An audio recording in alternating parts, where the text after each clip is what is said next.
recorded. Very dramatic message. Hello and welcome. I'm Kara Ripley. I'm the Adult Services Librarian next door at the library, and we're really happy tonight to have Cindy Weber with us to talk about her book and mental health and all that great stuff. Really excited to have a local author here to come and share about her book.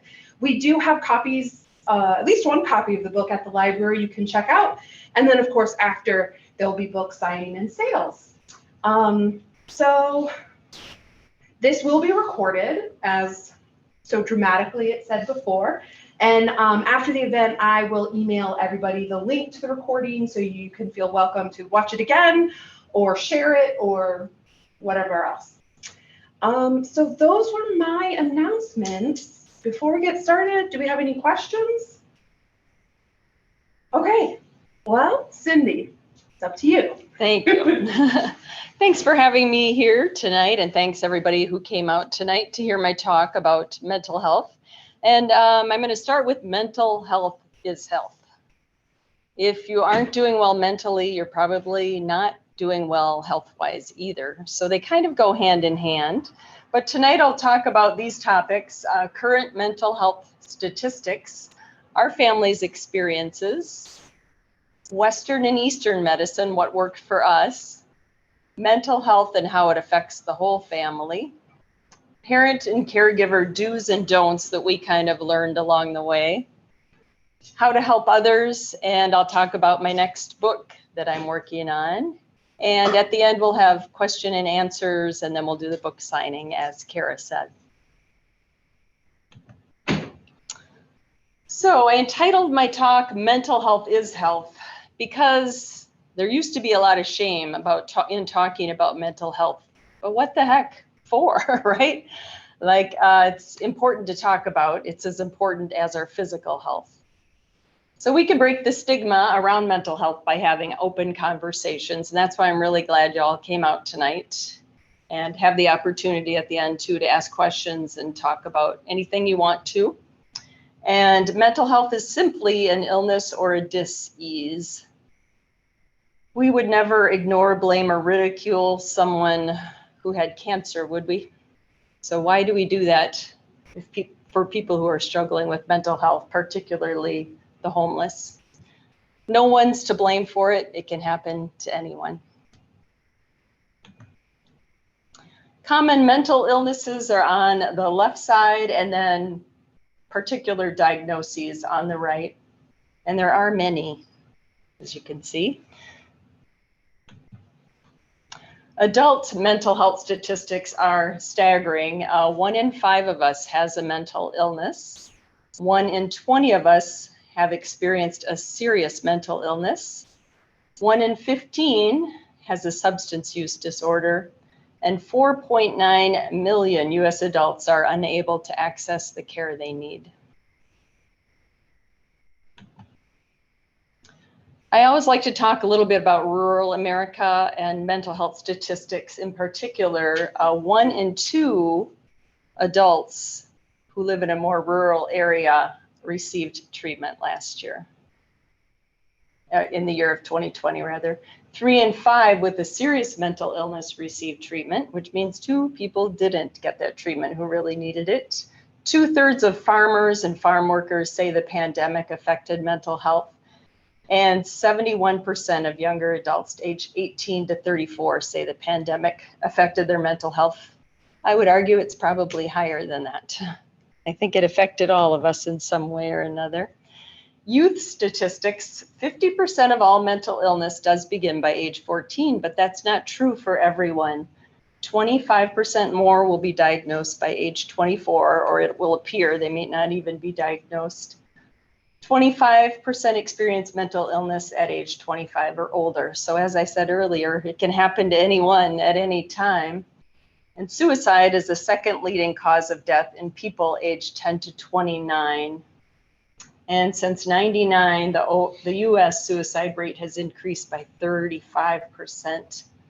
78% of people who die by suicide are male.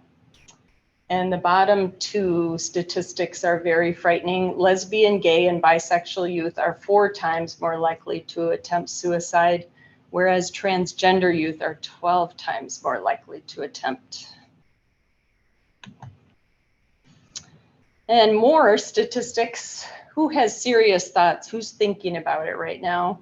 Well, 1 in 20 adults are thinking about taking their lives. 1 in 3 18 to 25-year-olds, 1 in 5 high school students, and 2 out of every 5 LGBTQ youth are thinking about taking their lives. And those who are really struggling are those who identify as transgender or non-binary are thinking about suicide. And to me, that's just so hurtful that our society is so against those people who are just trying to follow what their heart tells them. Like they think they were born into the wrong body. And in some cases, non-binary, they kind of go either way. And here we are punishing them, which is just very sad to me. More suicide statistics, 35 to 44-year-olds, it's the 4th leading cause of death. 45 to 54, 5th leading. Suicide rate among women aged 45 to 64, that's the highest span where women commit suicide. And then men aged 75 or older, which was really surprising to me, but that's the highest statistic in any age group or gender group. And of course, the pandemic didn't help, did it? It's making it far worse, according to the CDC. From August 2020 to February of 21, big increase in the number of adults saying that they had symptoms of anxiety or depression. And I don't know how we couldn't during that time. I remember doom scrolling every day and taking a picture of how many people died every day and just really being frightened by what was ahead of us. 1 in 2 of us will be diagnosed with a mental illness at some point in our life. And my earlier statistics said 1 in 5. And they're actually encouraging all of us to get checked out because so many people since the pandemic, they think have anxiety at the very least. Unmet mental health care needs increased. 1 in 10 nationwide are not getting the care they need. And from the World Health Organization, COVID-19 pandemic triggered a 25% increase in the prevalence of anxiety and depression in the world. So let's get rid of those sad statistics. I mean, we need to talk about them because it's really important for mental health to realize it is everywhere. So I'm going to tell you a little bit about myself. Raised on a dairy farm with my 10 siblings, 2 of whom are here tonight. Thank you for coming out. Barb, should I point you out? Barb, she's so cute. And Tim, and that's me. And my youngest sister, Karen, wasn't even born yet when that picture was taken. And then at my dad's funeral, we tried to recreate that picture with Karen in it. But we worked hard. We played really hard. Our parents were very strict Catholics. And we had fun growing up, really. But we've grown quite a lot. From mom and dad and all 11 of us, there are over 80. And with Vince's kids, I don't know, what are we, over 90 by now? We have one brother who has about to have his 19th grandchild from 4 children. So they're still really good Catholics. And Art's family also is a very strong Catholic family. And this photo was taken at his mom's funeral in 2013. And he has 9 kids in his family. Therese is here too, and Art. But they've grown to over 90, which is huge. A lot of fun. And Art and I met at UW-Platteville. We dated for 3 years and got married in 87. Calvin was born in 90, Elise in 1993, and Austin, about who the book is about, was born in 95. And I gotta say, don't tell the other 2, but we think Austin was pretty darn cute. He was so photogenic and just full of life in his youth. A lot of fun. But things did take a turn, and so my labor of love for 5 years highlights Austin's struggles from 2012 through 2017.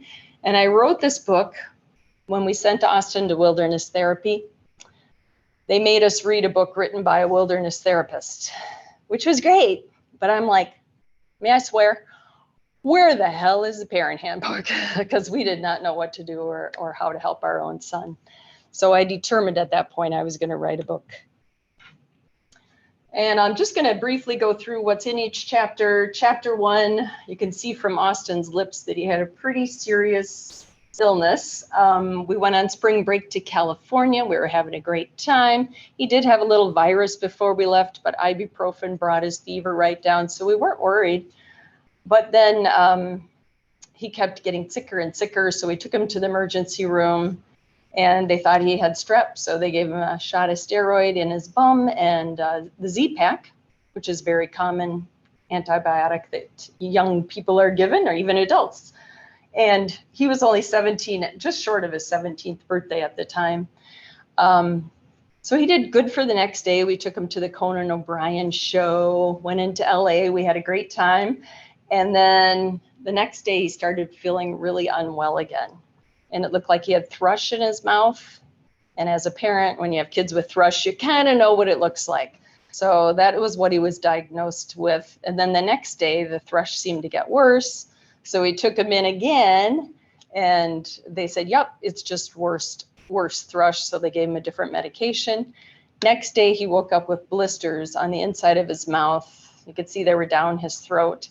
And he just went by the sink and squished the sides of his face in, and blood and pus went out into the sink. And he said he had to do that so that he could breathe, to take a shower, to take him back to the emergency room. So he spent 6 days in a California hospital, and then he had to swallow his medication to get out of the hospital. Even though he hadn't eaten a thing those first 5 days, he was determined to swallow.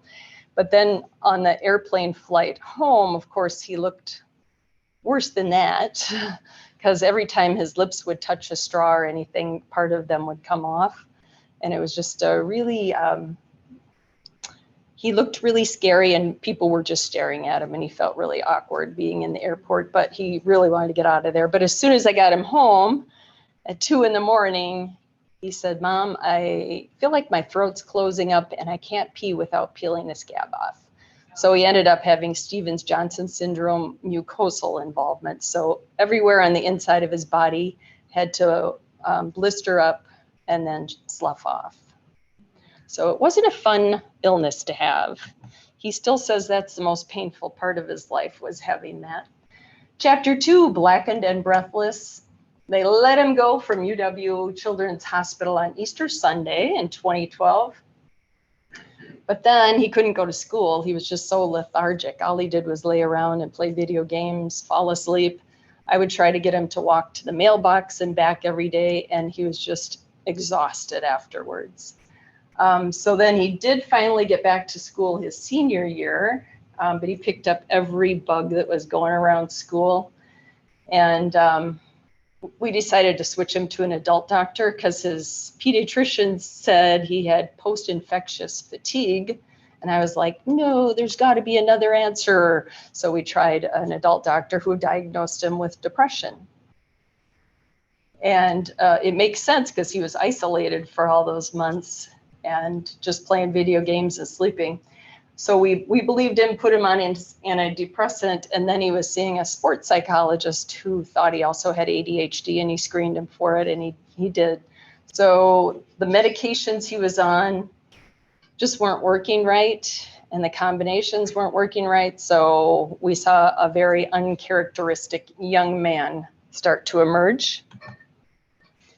In chapter 3, the doors begin to close. Austin didn't just get sad. He thought he would just kill himself, take himself out of the world. So he had his first suicide attempt in February of 2013. And later, we decided to take him on another spring break trip. My mom brain didn't even think about the trauma he might have experienced the year before when we went on a spring break trip. So he was he was really sad and really off when we went to Texas that year too. It wasn't a fun vacation. But then he turned 18 in April, and I was no longer allowed to have access to his medical care, which really stinks as a parent. Unless they sign off on it, you cannot help your child anymore. You can't know what the doctor and he talked about. You can't know what medications he's on, even though you get to pay for them, unless they tell you. So one day, Austin and I had a huge fight because he wouldn't go to therapy. And he said, "Why don't you go to therapy? You think I need it so much?" And I went, "Yeah, I'm going to go." And so I did. I made my first therapy appointment, and it really helped me. And I was glad I went. Helped me get through some tough times with him. But we did have a graduation party for him. He was lucky enough to have a high school counselor who understood what depression looked like and really helped him graduate, kind of smoothed it over with some of his teachers who were very upset with him. And the summer of 2013 was pretty calm because Austin worked at a factory, so he was too tired to argue when he got home. And he did stay on his meds as prescribed. In chapter 4, we had a momentary reprieve. Austin went to UW-Whitewater. We were so excited. I think Art and I danced on the way home. We dated again, but then he came home every stinking weekend. But I ended up taking a 200-hour yoga teacher training during this time, and that really, really helped ground me and save me from my own spiraling thoughts. Because when your kid's struggling, you're struggling. And then at Christmas time, Austin admitted that he had stopped taking his medications, which repeats itself many times over in his life. So he announced that he was terribly depressed and wanted to go to the hospital after Christmas. So we took him to the hospital and they put him on some new medications. And then the next week he wanted to go back again. This was on his winter break. Took him back. I called the nurse and I said, "What do you do?" And she said, "Well, if you're afraid he's going to hurt himself, or if he's afraid he's going to hurt himself, bring him back in." And so we did. And then they put him on a different dosage of different medications. And then late in January, he tried to kill himself with a belt around his neck. So then he got back to the hospital, another new medication protocol. And chapter 5, I have quotes throughout my book, and this is what we were feeling like. Insanity, we were doing the same thing over and over again. 3 times in January, he was in the same psych ward. We kept taking him to UW. We didn't know how good Meritors was until after the fact, but we understand that's a pretty good program they have going there. But we just could not seem to get his medications right. And then he was falling too far behind in college. So Art and I had to make the hard decision to go bring home his belongings from college. While he was in the hospital the 3rd time, they finally told us about a treatment center in Oconomowoc called Rogers. Why they didn't tell us that the first time, I don't know. But he went there willingly, and he was transferred to an inpatient residential treatment program for young people, which was great because he was doing an outpatient thing with Rogers, and then I found a suicide note.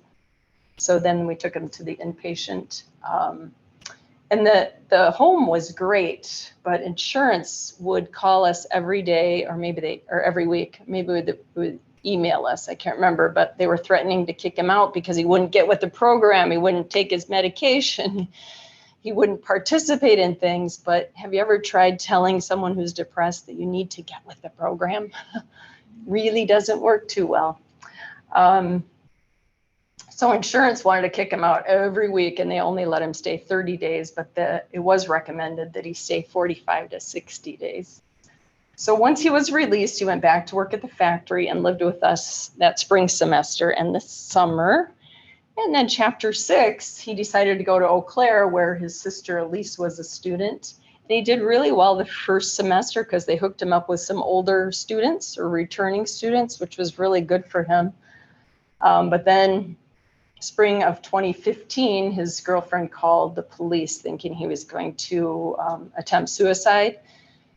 after he took some benzos, which is anti-anxiety medication, with a friend, and then stayed up drinking all night. So the police had to take him in on a Chapter 51 hold. And we had actually had to call the police once at our house and once in Whitewater, because he would just become so belligerent and just try to hurt himself in front of us. So this was very hard to see him have to go in. And in order to be let out, he had to have a trial right there in the jail. And yeah, once he found out he was staying for the weekend, he decided to try and kill himself while he was in the hospital with a pillowcase. And it was so weird because their hospital hours in Eau Claire were only 6 to 8 p.m., whereas in Madison, we could see him 8 a.m. to 8 p.m. anytime we wanted to. So it just illustrates the discrepancies even within the mental health world. You'd think they'd let you see your loved one a little bit more than that. Even though we begged the judge to keep him in the hospital, he said he didn't have enough evidence to keep him there. So he was released. And he stayed in Eau Claire that semester, and he finished, but not very strongly. He worked 2 jobs over the summer, and then he received that fateful letter that says, "Thanks for going to school here, but you're not welcome anymore." And so then he kept working, but over the summer, there were 2 days where I just knew something was off because he wasn't responding to me at all. And over a period of 48 hours, he had tried to kill himself. And then he kept waking up and realizing, I'm still here, so let's try 2 belts instead of 1. Let's try more belts. He said he even went so far as to put towels in front of his door so his body didn't stink for his roommate. So that was his most serious attempt. So what did we do? Well, when he drove home, we took him back to that same Madison hospital. I don't know why, but it just seemed like the right thing to do. But then they released him less than 24 hours with a whole new set of medications, a new therapist, and his first consistent psychiatrist. And during that last hospital stay, we learned he'd been cutting high up on his left thigh too. So that was hard to learn, but he said it helped relieve the emotional pain that he was in. He returned to Eau Claire for the summer, intending to work there, but then we had planned this vacation where we were going to meet Calvin's then girlfriend for the first time. And he called us at 6 o'clock in the morning saying he had been drunk the night before, doesn't really remember what happened, but he fell and he'd hurt himself. So we agreed to meet him at an urgent care up in Door County. But after that, I said, Austin, I don't think things are going so well in your life. Would you like to try something new? And he agreeably went to wilderness therapy. So these are pictures from the wilderness. We learned about it from our niece and nephew who lived in Bend, Oregon. The guy who started this wilderness therapy went to school in Madison, but lived in Bend. So he knew my nephew. And thank goodness that they told us about this, because it was a great opportunity for Austin to go. In October of 2016, he flew to Bend alone. We told him to look up the place, call the director if he wanted to. He did none of that. So he didn't know he was going to be living in a little pup tent out in the woods and have to dig a new latrine each time they move camp and pack it up and move it. And also have to take care of a dog. So he ran away twice.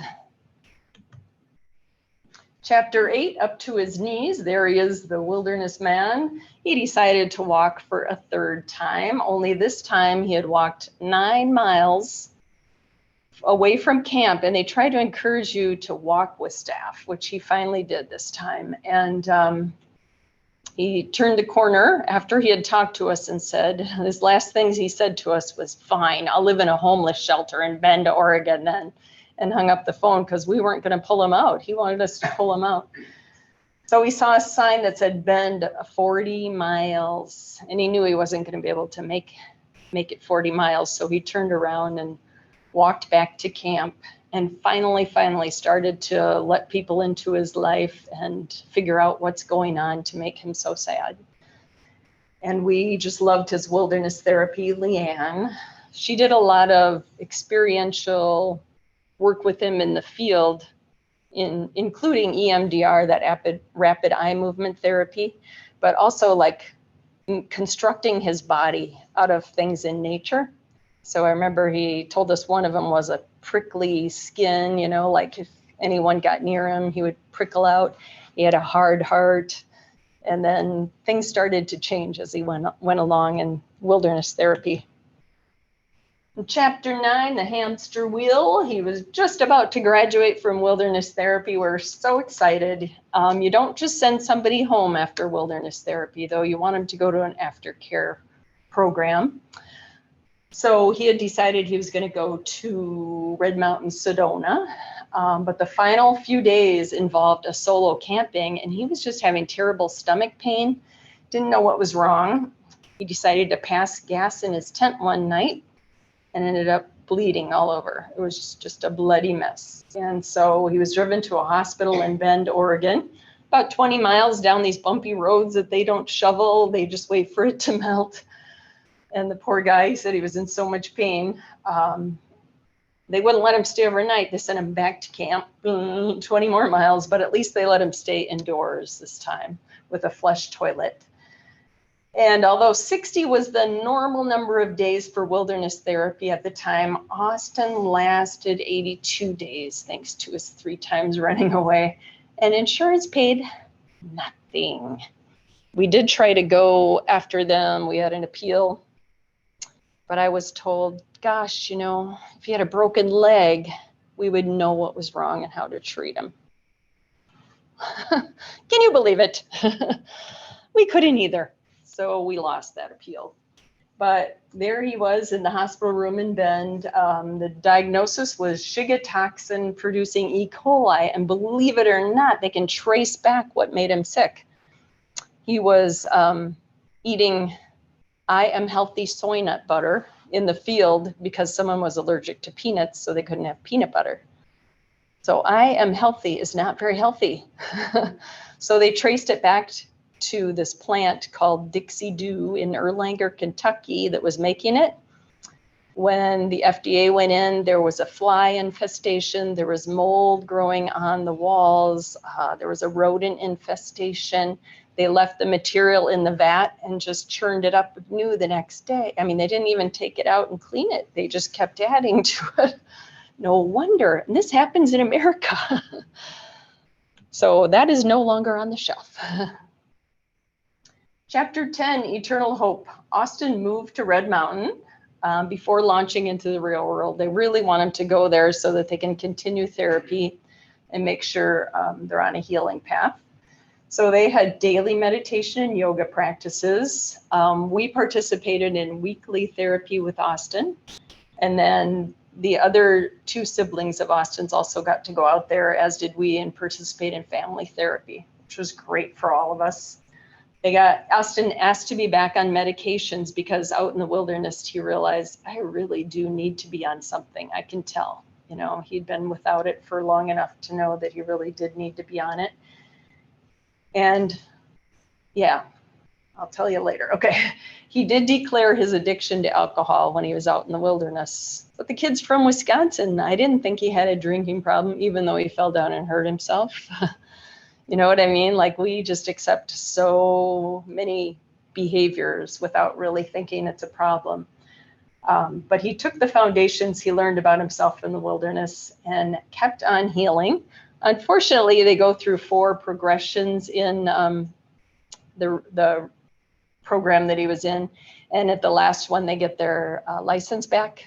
He decided to go buy beer for himself and some other people in the program.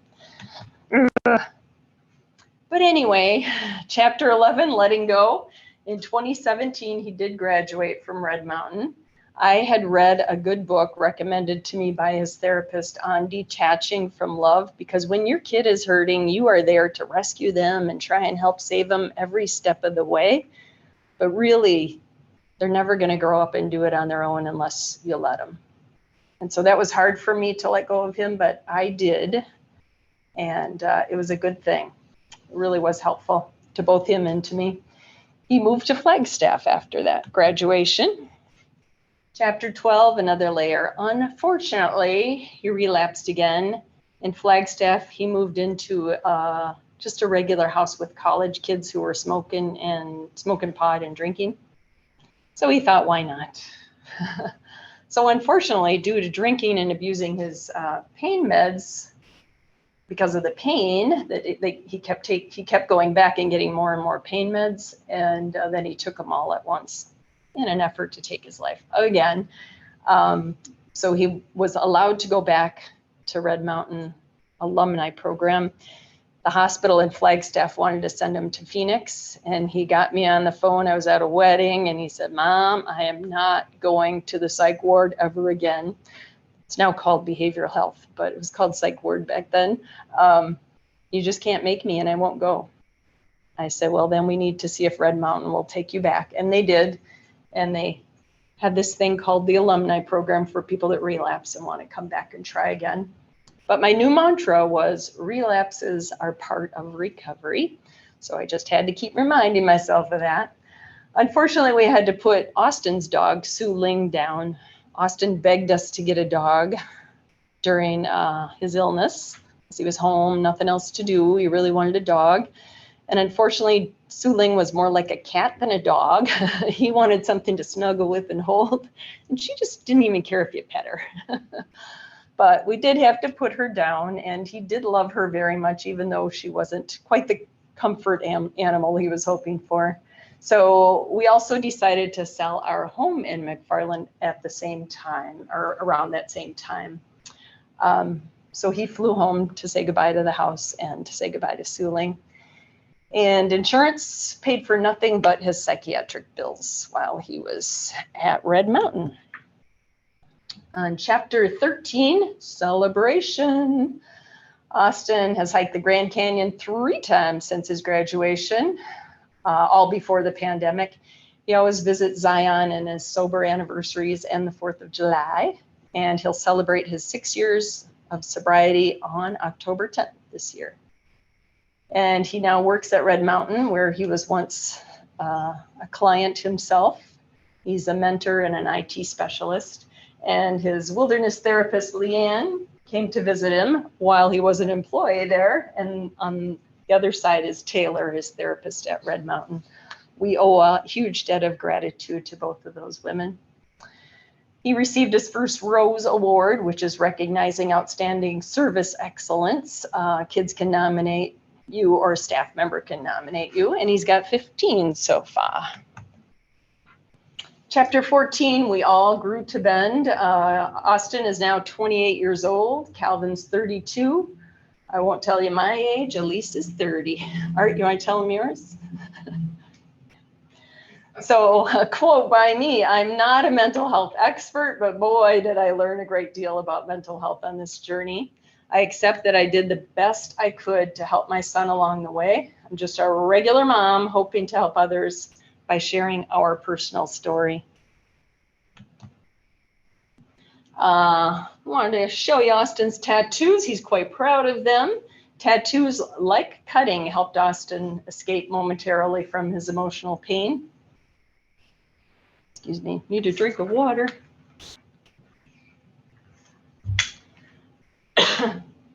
All of his tattoos are on the right side of his body because he cut on the left, so he'll never put tattoos on that side. But on his right bicep, it says "survive," and he's proud of himself for surviving Stevens-Johnson syndrome. He's got a huge mandala owl on his right thigh because in the psych ward, often there were mandala drawings that he would color. He's got a wolf on the outside of his right calf, representing his love for nature, and an otter on the inside because he loves swimming. So they all mean something to him. I thought it important to share solutions that worked for our family in case anyone else has someone struggling in theirs. First one was New Vision Wilderness Therapy. It's now called Deschutes Wilderness Therapy in Oregon, but the one near Medford, Wisconsin, for I think it's 10, did I put it up there? Younger kids, like 10 to 18-year-olds, is still called New Vision. I think they had to distinguish them. So they take away every creature and physical comfort and forced each person to work on themselves. And there's so much evidence that there's healing in nature that it was just a perfect thing for him. They practiced non-traditional types of therapy. They did brain spotting, heart math, trauma-sensitive yoga, canine therapy, where he was tied to the dog for, I think he had to do it for 3 days in a row. Oh, he was so mad by the end of the third day. But that's good for mastery program and family intensives. We got to go out into the wilderness and have family therapy with them, which was really cool. And this program became accredited while he was there, which is also great. So the kids could get high school credit or college credit for being out in wilderness therapy. Another solution that worked for us was Red Mountain Sedona. It's important not to allow that young person to go back to their life as it was before, because relapses are so much more common because they slip into their old friendships and their old habits. So at Red Mountain, they practiced trauma-informed yoga. The owner was a martial arts expert, so they offered that, which some kids love, but Austin wouldn't do it. He loved meditation. They worked on life skills. They had adventures and recreation things that they did. He went skydiving twice, I think. They talked about nutrition. They would actually go with them to the grocery store and check out their carts and make sure they were buying healthy food options, which is great. And as I said earlier, 4 phases to the program, so they got more privileges over time. He was able to work while he was there and make a little money, to have spending money. And then they had all kinds of therapy programs there. Were great. Western medicine solutions. Of course, medication is important if you need it. You gotta take it. So many times, though, with Austin in particular, he would get on medication and then stop taking it. But he's really committed now. I think a nurse really scared him and said, if you do this again, we're probably not going to be able to put you on any other medications. So after you try them all, there aren't any other options left if you've been through every different family of medications. So it was really important to him to stay on them. And he has stayed the course since Red Mountain. Talk therapy. Austin takes breaks, but he goes back when he needs it. Exercise. Oh, I wish he exercised more. But it does help with anxiety, depression, moods, self-esteem. Nutrition, also very important. And solutions from Eastern medicine, yoga. Several studies suggest that yoga can help strengthen your social attachments, reduce stress, and all those other good things. I'm a practitioner and a teacher, and I love it. It really helped me stay calm and not so spinny when I was practicing yoga. And I learned about meditation too, as did Austin when he was in treatment. Supplements, vitamin D, I could see an immediate response in Austin. I think he has what I have, which is seasonal affective disorder. That's why I can't live here in the winter anymore. But when they would give him like a 10,000 milligram dose of vitamin D, and you'd almost see the light in his eyes come back immediately. And then digestive enzymes, because his stomach was so messed up from all of his illnesses, the digestive enzymes were very important to his recovery. And mental health definitely affects the entire family. No one gets through it unscathed in some way. Everyone was affected in our family. So that's from our son Calvin's wedding this March. Elise and her husband Sam on the far side, and Austin and his girlfriend Megan on this side. And the wedding was in New Orleans. I thought I'd give you some parent and caregiver do's and don'ts, because I sure learned a lot. Don't minimize their feelings. Don't dismiss their symptoms, deny their feelings, or compare their feelings to yourself or to anyone else. Don't express apathy. Don't call them selfish. I know it looks like they're being selfish when they want to lay in bed all day, but they're not. They just can't help it. But you also don't want to do too much for them, which as a mom, I know I did. Parent and caregiver do's. Tell your loved one you care. Ask them how you can help them. Take care of small chores and errands for them. Offer assistance in finding some professional help. Express empathy and understanding. Be supportive. Research how to help your loved one. NAMI was a great gift to us when we were going through struggles with Austin. We joined a parent, like a family group, and that was really helpful to us.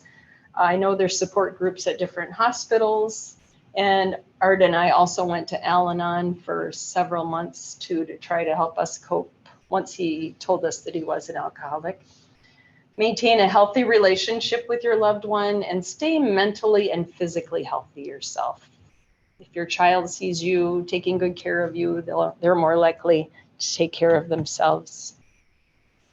And if you see another family, how could you help them on their emotionally exhausting journey? Because it really is. Talk to the person struggling and to each family member. Gail, can I point you out? Gail was great. She would come over and talk to Austin and say, how's it going? I heard you've been having some troubles lately. How are you doing? And I'm like, no one else does that. Everyone else just ignores and hopes it goes away. So I really appreciated my friend Gail for that. She was a gem. Express compassion, sympathy, and who doesn't need to be prayed for. Allow them to just talk and listen without judgment to help them feel heard. Offer to run some errands for them. Offer to stay with the struggling person so the parents can get out once in a while. Make a meal, invite them out for dinner, coffee, or a walk. Send cards, gift cards, flowers, just so they know you're thinking of them. And check in with them every week if you have it in you to do that. Offer them interesting articles and books, and ask to attend NAMI or other support group meetings with them. They would love it if you join them. And as parents and caregivers, our need to control is so powerful. We learned this prayer from attending Al-Anon meetings, and I said it often myself to help me get through the hard times, as they do in AA. I dedicate my book to my dear friend Victoria. I met her in Arizona, where we live half time. Her father was the longest serving dean at Harvard. Her mother was a librarian, and her gift of the English language was such a gift to my book. Austin kept saying, Austin would come down once a month and we work on the book together, and he's like, Mom, I don't want a shitty book about my life. I said, Austin, I know, I don't know how to make it better. I used to be a teacher. I taught 8th grade reading and language arts, but that's as far as I go. But Victoria was masterful at getting the emotions out of me. Her mom, being a librarian, ended up moving back in with her, and they were not getting along well. And Victoria, my dear friend, also wrote a book herself. I have her bookmarks up here, Angel on the Inside. She was actually in prison before I met her for drunk driving. And she was an alcoholic who thought she could drink. And unfortunately, in December of 21, she told her mother it was her final act of betrayal and jumped from her 2nd floor balcony and hit her head just right, and it killed her. And I know in my heart that she didn't intend to die that way or that night, but that is when we lost her. So I'm looking for another writing partner. If anybody's really good at it, let me know. But I do miss Victoria. We had a lot of great conversations. And isn't it nice to know that not only can you call the National Suicide Prevention Lifeline, you can also simply text and get some help now. Very important for people who are struggling to know they are supported. And I do have another book in me. In fact, when I turned my original manuscript in, it was 400 pages long, and 2 editors said, no, this is too confusing. We need to separate them. So I made this book about Austin's story from my perspective, from all of my notes that I took along the way. And my next book will be how a parent can survive when your child is struggling or your loved one. So some of the things I'll include are Al-Anon, books and articles that I found helpful, family, friends, meditation, prayers, mind, body, and spirit health, NAMI. I'll talk about different podcasts that I've discovered since Austin's gone through his struggles that I really wish I would have had back then. Reiki, talk therapy, yoga, and I'll tell in that book how we paid for treatment. So it was quite expensive. And how can you help? Well, I want you to know that proceeds from my book will go to help other young people seeking treatment, and also Austin gets a portion of the proceeds because school has always been a trigger for him to make him relapse. We don't think he'll ever probably graduate from college, so he'll probably have a lower wage job throughout life. So I wanted to find a way to help him for sharing his book with the world. You can help by writing a 5-star review of my book on Amazon, Barnes & Noble, Target selling it now, Goodreads, and that'll help reach a wider audience. Send my book information to news sources. If you know anyone who would like to make a movie of this book, Austin gets the majority of the money from that, if it should ever get picked up. My publisher actually sent it through some source they have, and no one picked it up. So we're still hoping. Buy my book for someone who's struggling, and try and help other families that you know are struggling. It's hard to go through alone, and you do feel like you're going through it all alone. Now I have time for questions and answers. I know some people don't like to ask questions in front of a crowd, so if you don't want to, you don't have to. You can come up to me afterwards, or I put my email up there if you'd like to email me your questions or comments. And then I do have some books for sale after the questions and answers. Any questions, anyone? Anyone? Allie? Hi, Cindy. Hi. I'm so happy I came to hear this story. I know you from several years of the yoga training and heard bits and pieces of your story, but not the full thing. So thank you for sharing this complex Thank you. life story that, everyone's life is so complex, and this is just beautiful to see that you were able to put this all together for supporting other people to know that complexity is part of life, right? And we have to get through it together. So thank you for sharing this story. Thank you, Allie. I'm curious about Austin's friend groups, or was there anyone in his life that he turned to that you knew was supportive to him, or maybe they were trying to help him but couldn't quite reach to him? So what did his network look like? Thank you for asking that. I'm going to repeat your question just for the audience at home. And that was about Austin's friend group. Did he have people supporting him from his circle of friends that he had?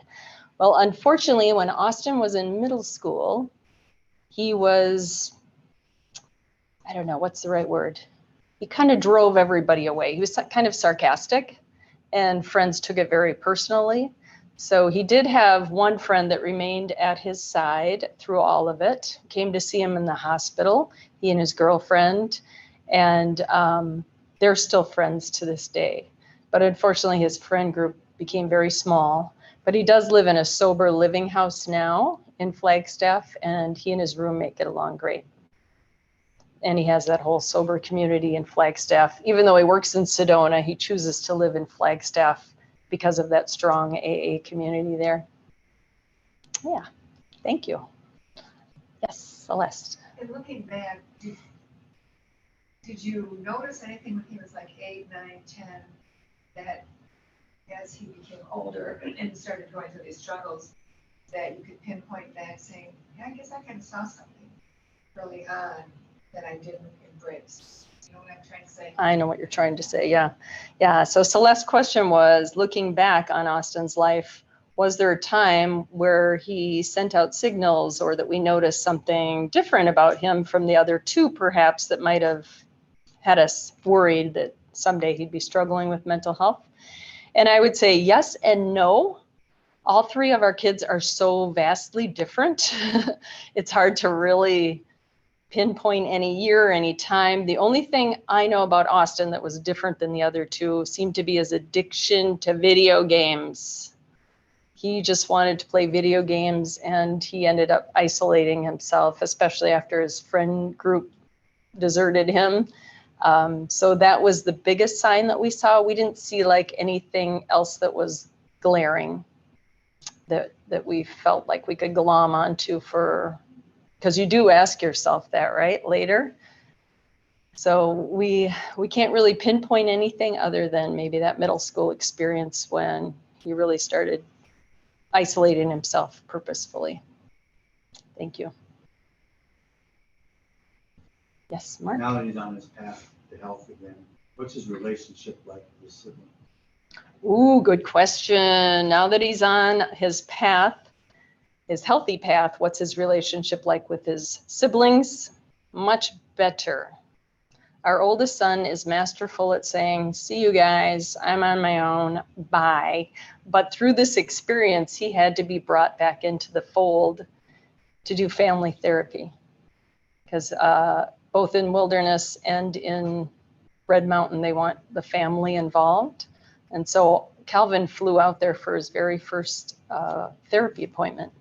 He'd never been before. So he and Austin got to work through some things that went on in their childhood. And in Calvin's wedding this year, he had his siblings. So it's very good. Elise, on the other hand, is like a second mom to me and to Austin and to Art and to everybody, because she's just that good at it. So she's really had to change her relationship with him. And unfortunately, when he went to Eau Claire, she felt like she had to be there first, right, for him. So Elise and I had to do some therapy too after the fact to try to get us back into a healthier way of being, because she felt like we were expecting her to take care of Austin. But she's a mom through and through who put herself in that position too. So that was really hard for her and for us. But she too did the family therapy, and she is still in therapy actually to try to recover from all the trauma, because she was the first to see it with him sometimes. Yeah. And I think our whole family became stronger through this experience too. Stronger together. There you go. That's the title of your new book. All right. I think I have to put Bend Don't Break in there somewhere, but I could say Stronger Together. Yeah. I like it. Anyone else? Gail? So do you think this physical illness was kind of a tipping point that tipped him over into the mental health struggles? Thank you. I'll repeat that question. Do you think his first illness was the tipping point that put him over the edge to go into these mental health struggles? We kind of think so. I feel like he would have graduated with ease. I also felt like the illness making him lose 20 pounds in 2 weeks was really hard on his body and probably did something to the chemicals within his body. Yeah. His brain suffered because of it. And it's hard to know for sure, because that post-infectious fatigue, if you read about it, can also lead to depression too. So what do you know? I don't know. Wish I had that answer, but I'm assuming so. It's when it definitely changed for the worse. Mm-hmm. So how is Austin doing with his new publicity? Is he wanting to come on book tours with you? Does Austin want to go on book tours with me? Well, I better ask him. Well, he's totally for me writing the book. As he said, he didn't want a shitty book, but he's okay with this good book. Because he did come down and help, reread it, rewrite it, took out things he didn't want in there. And he said if it helps one person, Mom, then it was worth it, sharing his story. So yeah, he's behind it 100%. Coming on tour, One hard fact I learned while he was in therapy, in wilderness therapy, is that I am one of his triggers. So I can set him off. So we don't spend a lot of time together. As hard as that is for a parent to say and to know. He's good for about 24, 48 hours, then he's got to get away.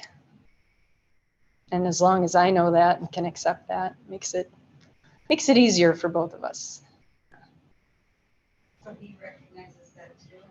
He recognizes that, like, whatever it is about you that Yeah. is triggering Austin knows that his parents are his triggers, one of them, and school was definitely a trigger for him. Yeah. Yeah, it's hard. It's hard to know that. I wouldn't be the first parent who knew that. But you want to keep them on their healthy path, right? So you'll do anything to make sure that they stay on that path. And if it means spending less time together, then that's what we do. Yeah. Anyone else? All right. Oh. It impacted your whole family, For sure. and especially you and Art, I'm sure you had to get to a point together, Yeah. and you got there. We did. Yep. The question was, Art and I got together on the same page. The whole family was affected, and that's so true. Is it okay if I share, Art, that at first he didn't really believe that Austin was depressed. You know, he thought if he just went out and ran a couple miles or lifted a few weights, he'd snap out of it. But I think I figured it out before he did, and was trying to make accommodations for him, which looked like babying him, which maybe was because we were entwined. And so we all learned a lot of lessons along the way about mental health and how we can support one another without hurting one another. And I think our marriage is stronger too after all that we've been through. You're not nodding.